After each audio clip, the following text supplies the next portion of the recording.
¿Qué tal? Buenas noches, mi nombre es Andrea de Lerrán. Esta es mi tarea número 7 del módulo 4 en análisis y entorno económico. Y esta tarea se trata de los efectos macroeconómicos en México. Para ello voy a contestar la siguiente pregunta, que es ¿cómo está aprovechando México las tendencias globales de nearshoring para incrementar su competitividad económica y atraer inversión extranjera directa? ¿Y cuáles son los principales retos económicos, logísticos y regulatorios que enfrenta para consolidarse como un destino clave en la cadena del suministro global? Primero dejemos en claro qué es el nearshoring. El nearshoring es una estrategia de deslocalización en la que una empresa traslada parte de su producción o servicios a un país cercano, en lugar de hacerlo a un país lejano. En este caso se llamaría offshoring. En las características del nearshoring encontramos que se elige un país geográficamente cercano, lo que reduce costos de transporte y tiempos de entrega. Se busca un país con costos de producción más bajos, pero con buena infraestructura y talento disponible. Facilita la coordinación y comunicación al compartir usos horarios similares. Reduce riesgos en la cadena de suministros, especialmente ante crisis globales o problemas logísticos. Pero, ¿cómo podemos ver reflejado el nearshoring en México? Un ejemplo de esto sería cuando muchas empresas de Estados Unidos están trasladando su manufactura de China a México para reducir costos logísticos, evitar aranceles y aprovechar tratados comerciales como el TEMEC. Más específicamente hablando, esto comenzó con la suspensión de actividades productivas y cierre de fronteras, causado por la pandemia del COVID-19, ocasionando la ruptura de muchas cadenas de suministro a partir del 2020. Además de la contingencia de salud, hoy existe cierta tensión en las relaciones entre Estados Unidos y China, además de otros factores geopolíticos, como la invasión de Ucrania por parte de Rusia y el conflicto de Medio Oriente. Ante este contexto, y teniendo presente que cerca del 35% de la producción manufacturera a nivel mundial se concentra en China, empresas de todo el mundo comenzaron a relocalizar sus plantas productivas para diversificar el riesgo y al mismo tiempo lograr eficacias al ubicar sus centros de producción más cerca de los destinos de consumo, lo que representa, como sabemos, una enorme oportunidad para México. Los estados mexicanos que mayor inversión extranjera directa o IED han captado derivado del nearshoring son Nuevo León con el 39%, Coahuila con el 12%, Ciudad de México con el 11%, Guanajuato el 10%, Jalisco 9% y Durango el 4%, los cuales han captado 85% de inversión extranjera directa propiciada por este fenómeno de relocalización de centros de producción hacia México. México captó 35.732 millones de dólares de IED de enero a septiembre del 2024, informó Marcelo Ebrard, secretario de Economía. Estados Unidos se mantuvo como el principal socio inversionista de México, concentrando el 44% de flujos totales de IED, de acuerdo con datos de la Secretaría de Economía. Ahora, ¿qué retos enfrenta México respecto al IED en 2025? Este año se presenta como un desafío para México en términos de dinamismo de sus exportaciones y la atracción de inversión extranjera directa, el regreso de Donald Trump a la Casa Blanca. Esto genera incertidumbre entre los mercados y las relaciones comerciales. Sin embargo, los empresarios mexicanos mantienen un enfoque optimista y prevén resultados positivos. Sin embargo, el 1 de febrero del 2025, el presidente de Estados Unidos, Donald Trump, impuso un aumento en los aranceles a las importaciones de México del 25%, lo cual indicaría un aumento en los costos de producción y exportación en industrias como manufactura, la automotriz, la agricultura y la electrónica. Por otro lado, especialistas coinciden que aunque surgirán tensiones en las relaciones comerciales, el tratado entre México, Estados Unidos y Canadá, o el TEMEC, seguirá vigente. En cuanto a la inversión extranjera directa, el Consejo Mexicano de Comercio Exterior de Occidente, el COMCE, anticipa que alcanzará los 39.320 24 millones de dólares en 2025, un ligero incremento respecto a los 38.411 millones proyectados para el 2024. Ahora, respondiendo a la pregunta, ¿qué políticas económicas recientes han implementado las autoridades mexicanas para fomentar el crecimiento económico y diversificar la economía? ¿Y cómo se comparan sus resultados en términos de inflación, empleo y productividad frente a las expectativas de mercado y las tendencias globales?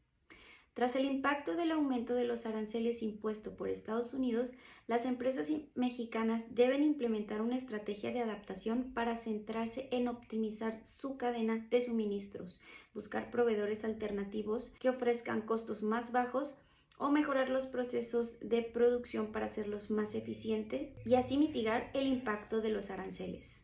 Además, invertir en la automatización y digitalización también permitirá mejorar la eficacia operativa, reduciendo costos sin sacrificar la calidad. Esto implica para las empresas mexicanas implementar la innovación del proceso de producción para evitar una disminución en la cantidad ofrecida, manteniendo la demanda estable en sus productos y evitando que los consumidores de estos opten por mercados sustitutos. Los aranceles del 25% son un reto para las empresas familiares mexicanas, pero también una oportunidad para diversificar mercados y ofrecer la cadena de valor local. Una de las políticas económicas realizadas por México para diversificar la economía se llama Plan México.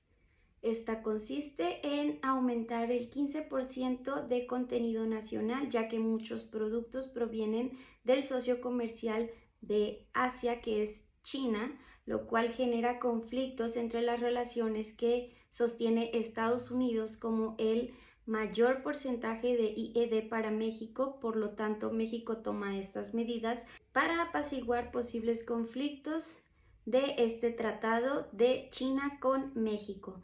También tiene que ver con el 50% de que la proveeduría de productos que genera de China se manufacturen en México, y estos son el textil, el calzado, el mobiliario y juguetes.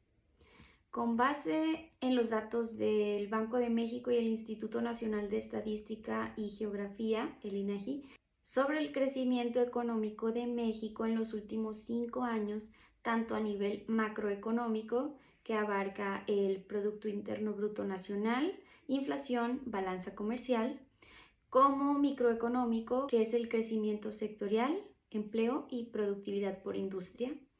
¿Cuáles son las principales tendencias que se observan en la estructura económica del país y cómo estas reflejan las oportunidades y desafíos en el contexto del nearshoring y empleo?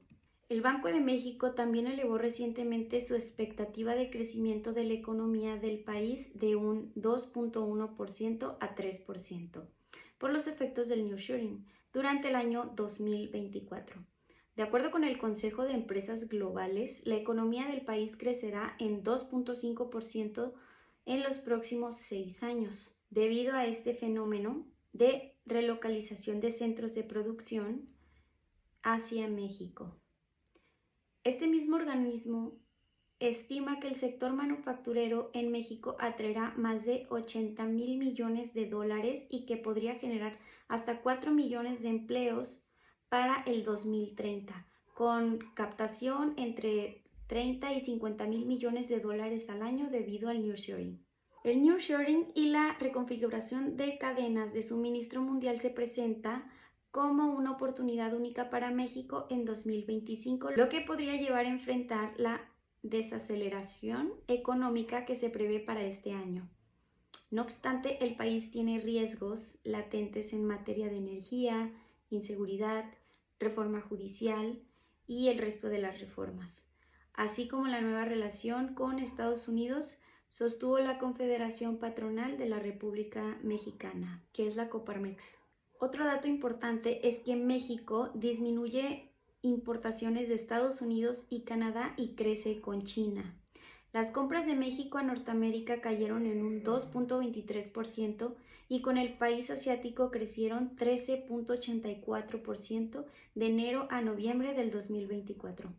Estados Unidos y Canadá tienen bajo la mira a México por su creciente relación comercial con China. Las cifras refuerzan este descontento.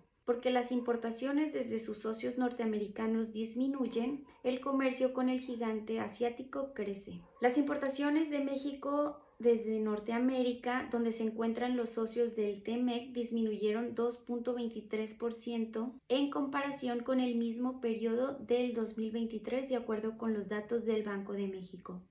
La guerra comercial declarada por Donald Trump durante su primer mandato provocó una pérdida de mercado para China en Estados Unidos. Esto llevó al país asiático a centrar mayor atención en México como socio comercial. El gobierno mexicano es consciente del incremento en el comercio con China.